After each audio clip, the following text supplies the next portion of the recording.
টুনটুনি ছিল এক ছোট্ট সাদা খরগোশ। সে থাকত সবুজ ঘাসে ভরা একটা বাগানে। টুনটুনির সবচেয়ে প্রিয় জিনিস ছিল বাগান ভর্তি গাজর। একদিন টুনটুনি সবচেয়ে বড় গাজরটি দেখল, যেটা মাটির নিচে অর্ধেক ঢাকা। সে লাফিয়ে গেল এবং তার ছোট দাঁত দিয়ে সেটা কামড়ে ধরার চেষ্টা করল, কিন্তু গাজরটা এত শক্তভাবে আটকে ছিল যে সে পারল না। টুনটুনি তার ছোট বন্ধু কাঠবিড়ালি মিকিকে ডাকল। মিকি এসে তার ধারালো নখ দিয়ে গাজরের চারপাশের মাটি খুঁড়ে দিল। এবার টুনটুনি আর মিকি দুজন মিলে একসাথে টান দিল। ধপাস! গাজরটা উঠে এলো। টুনটুনি খুশি হয়ে তার বন্ধুকে ধন্যবাদ জানালো এবং দুজনে মিলে সেই মিষ্টি গাজরটা ভাগ করে খেল। একতা যে কত শক্তি তারা বুঝতে পারল। গভীর জঙ্গলে থাকত এক দুষ্টু বানর, নাম ছুটকি।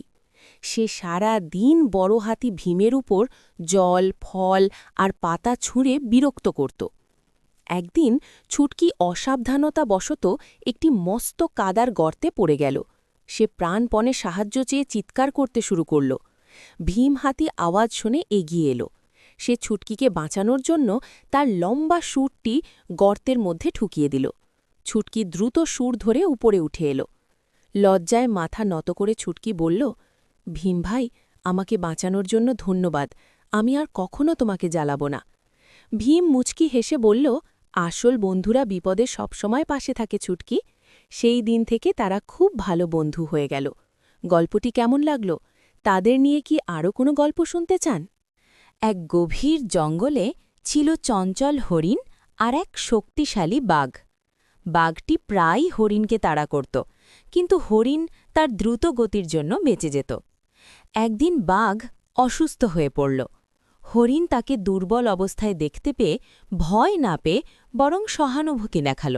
সে বাঘের জন্য কাছের ঝর্ণা থেকে জল এনে দিল এবং কিছু ঔষধি পাতা জোগাড় করে দিল।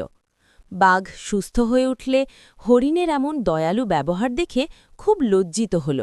সে প্রতিজ্ঞা করল, আমি আর কখনো তোমাকে বা এই বনের কোনো নিরীহ প্রাণীকে আঘাত করব না। এরপর থেকে বাঘ আর হরিণ বন্ধু হয়ে গেল। তারা একসঙ্গে জঙ্গলের শান্তি রক্ষা করত। তাদের বন্ধুত্ব প্রমাণ করল যে সহানুভূতি ও ভালোবাসা ভয় ও হিংস্রতার চেয়ে অনেক বেশি শক্তিশালী।